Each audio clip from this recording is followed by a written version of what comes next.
जय श्री राम, जय श्री राम, जय श्री राम।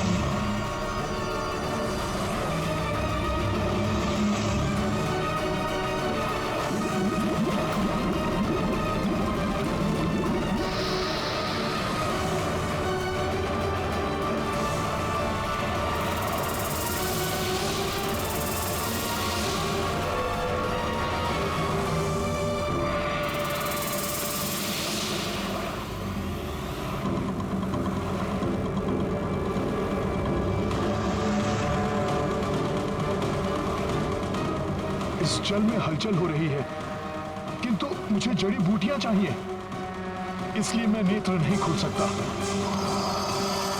किसी जलचर ने मेरा पांव पकड़ लिया है। कुछ भी हो जाए, किंतु नेत्र नहीं खोलूंगा मैं।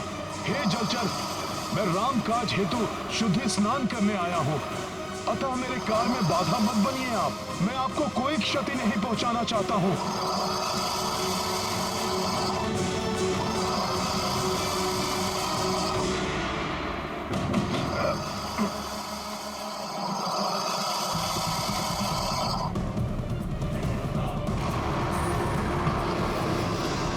आपसे पुनः विनती करता हूं, मेरा पांव छोड़ दीजिए। मैं आपसे युद्ध करने नहीं आया हूं।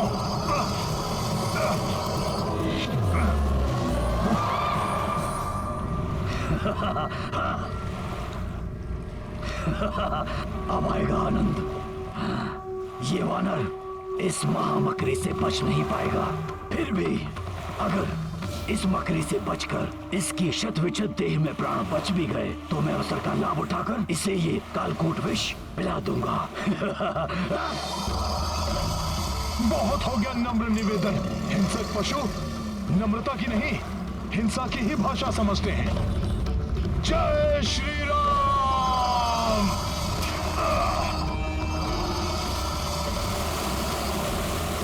ये मकरी राक्षसी इतना शीघ्र परास्त नहीं होने वाली मूर्ख वानर, तुम बच नहीं पाओगे इससे। हे दिव्य सरोवर, शुद्धि स्नान में मेरी सहायता कीजिए, जिससे कि मैं सूर्य उदय से पूर्व ही जड़ी बूटियां प्राप्त करके लंका लौट सकूं।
राक्षसी मकरी अप्सरा बन गई।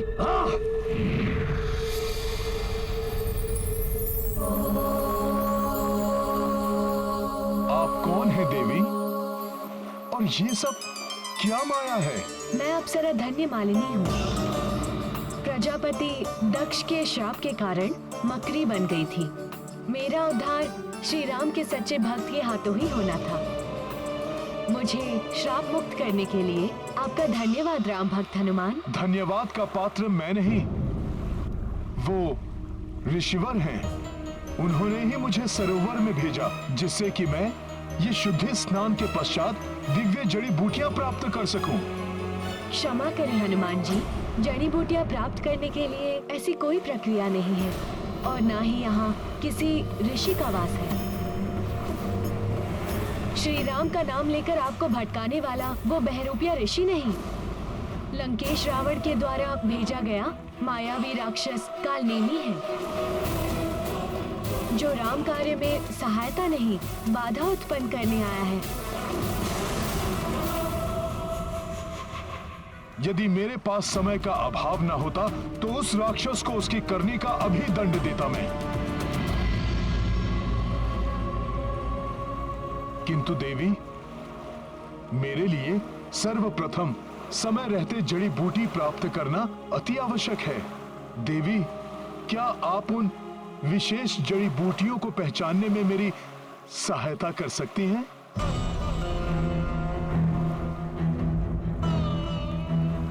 आपके उपकार के प्रति फलस्वरूप आपकी सहायता करके मैं स्वयं को भाग्यशाली समझती, किंतु दुख है कि मैं इस राम काज में आपके लिए मात्र शुभकामना ही कर सकती हूँ,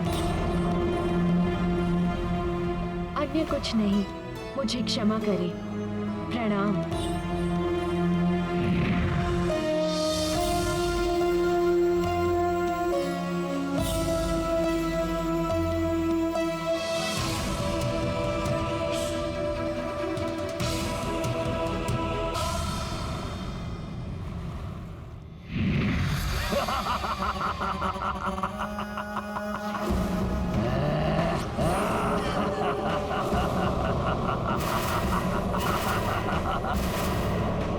हनुमान, उस अप्सरा ने तुम्हें मेरा परिचय दे दिया होगा, किंतु तुम्हें ये बताना भूल गई होगी कि इस कमंडल में प्रसाद कौन सा है। इस कमंडल में धन्वंतरी का जल नहीं है, इस कमंडल में है महाकालिया नाग का कालकूट विष, जिसे अब मैं इस सरोवर के जल में मिलाने जा रहा हूँ, जिसके मिलते ही इसका सारा जल विषाक्त हो जाएगा। यहाँ के सारे जलचर, तुम, वन्य पशु पक्षी सब क्षण भर में समाप्त हो जाएंगे। और एक बात और, जिन जड़ी बूटियों को तुम प्राप्त करने इस हिमालय क्षेत्र में आए हो, वो सब नष्ट हो जाएंगी, सब नष्ट हो जाएंगी। प्राप्त करने इस हिमालय क्षेत्र में आए हो, वो सब नष्ट हो जाएंगी, सब नष्ट हो जाएंगी।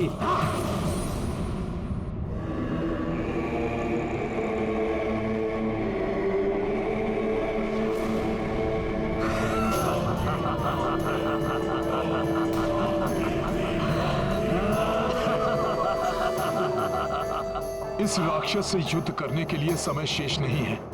इसी के कालकूट विष से इसका वध कर देता हूं मैं।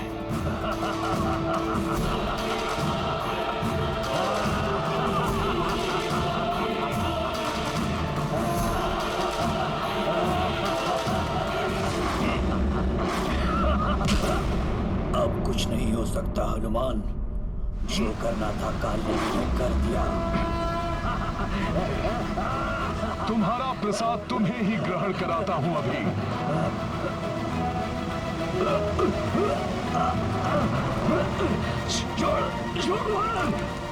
हनुमान के होते हुए वन के जीवों और वनस्पतियों का नाश नहीं कर पाओगे तुम पापी।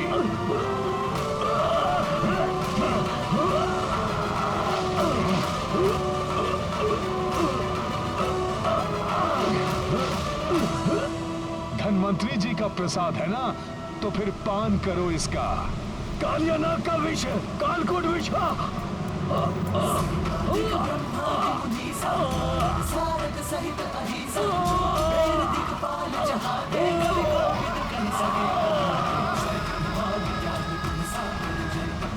तुम्हें मुक्त किया।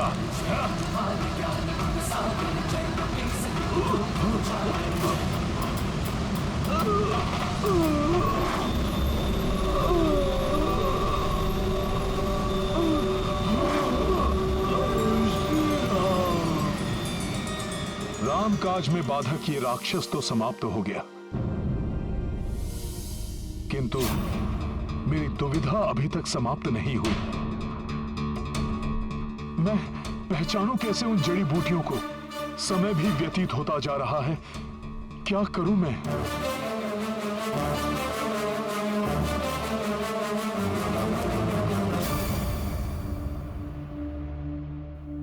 अब तो रात्रि का अंतिम पहर आरंभ हो गया है। कदाचित हनुमान ने जड़ी बूटियां प्राप्त कर ली हो। किंतु विभीषण जी, महामायावी कालनेमी अभी तक यहां नहीं आया। इसका अर्थ यह हुआ कि वो निश्चित रूप से हनुमान जी को रोकने गया होगा।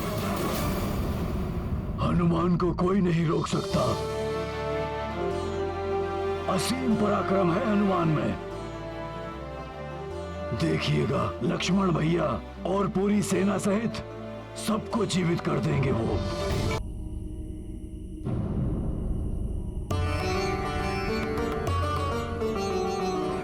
कौन कौन सी है वो विशेष जड़ी बूटियां, कैसे ज्ञात करूं मैं?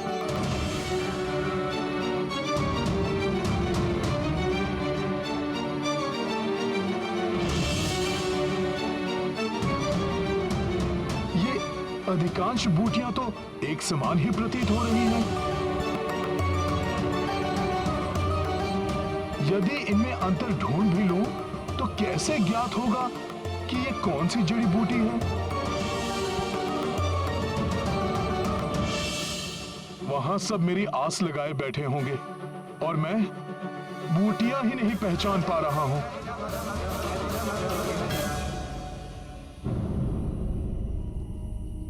हे पर्वत श्रेष्ठ द्रोणागिरी, अब आप ही मेरी सहायता कीजिए, दर्शाइए मुझे मार्ग।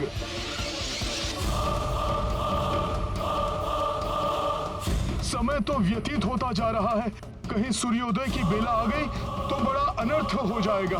भैया लक्ष्मण सहित पूरी सेना के प्राण संकट में पड़ जाएंगे। मुझे शीघ्र ही कोई निर्णय लेना होगा।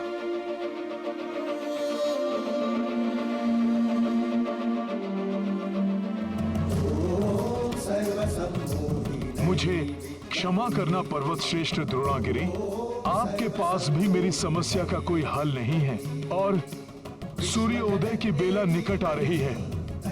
अतः उन जड़ी बूटियों को ले जाने के लिए मेरे पास अब एक मात्र विकल्प ही शेष है, आपको यहां से विस्थापित करके लंका ले जाना।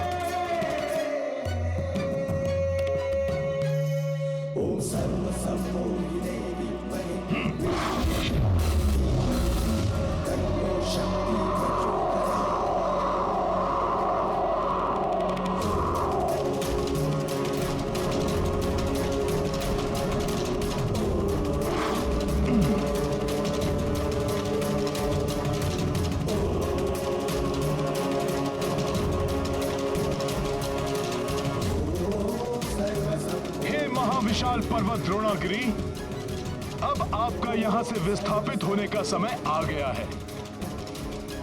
इस पर्वत पर स्थित पशु पक्षियों रामकाज के लिए ऐसा करना आवश्यक है हमें। अतः आप सबको होने वाली असुविधा के लिए मुझे क्षमा करें।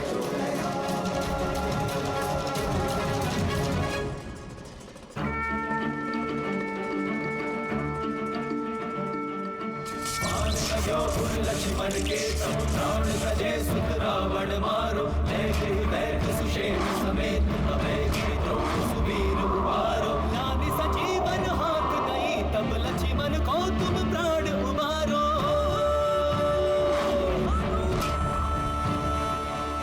तो नहीं जानत है जग में कभी संकट मोचन नाम तिहारो। तो नहीं जानत है जग में कभी संकट मोचन नाम तिहारो।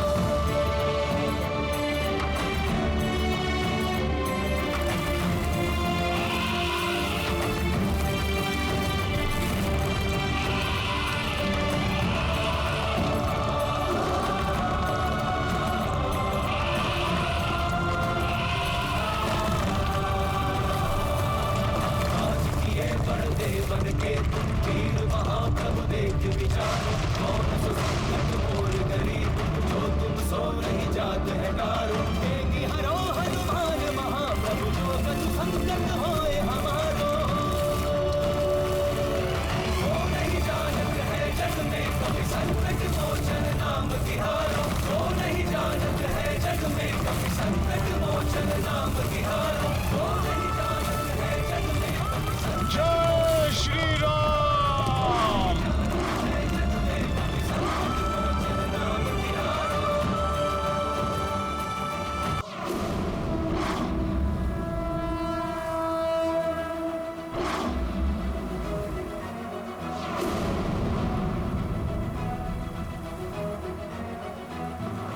ये अकस्मात ही मुझे आकाश के इस क्षेत्र में दिव्य सा एक सुखद सा आभास क्यों हो रहा है?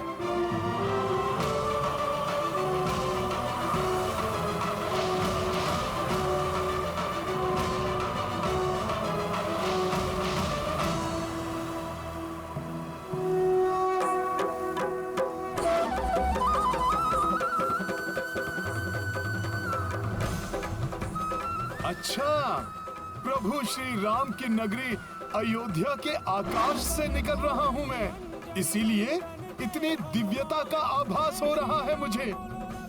जय श्री राम।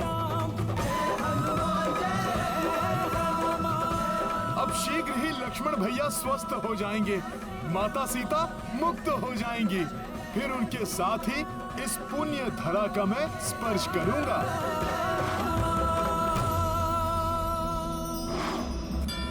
प्रभु श्री राम जय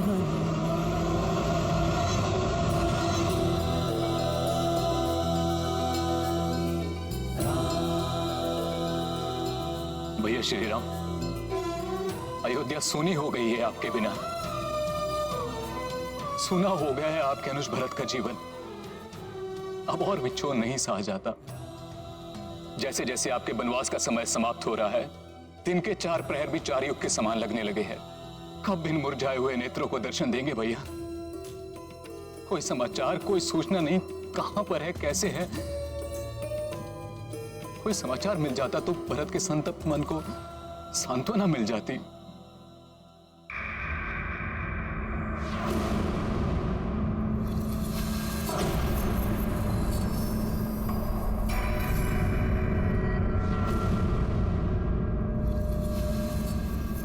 अकस्मात ये विशाल छाया क्या है?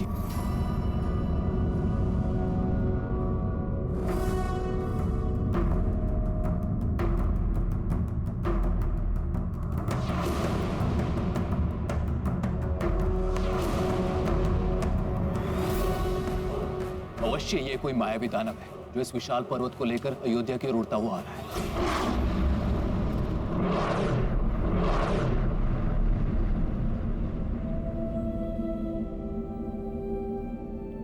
ये अयोध्या का राजभवन, मैं भी बाल अवस्था में यहाँ पर आया था।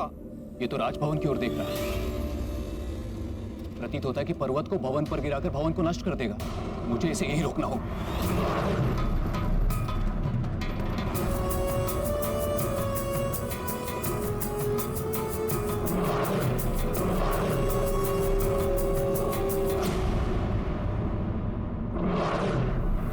मुझे विश्वास है प्रभु के चरण पड़ते ही ये समस्त अयोध्या नगरी प्रसन्न हो उठेगी, दीपों की जगमग से आलोकित हो उठेगी अयोध्या।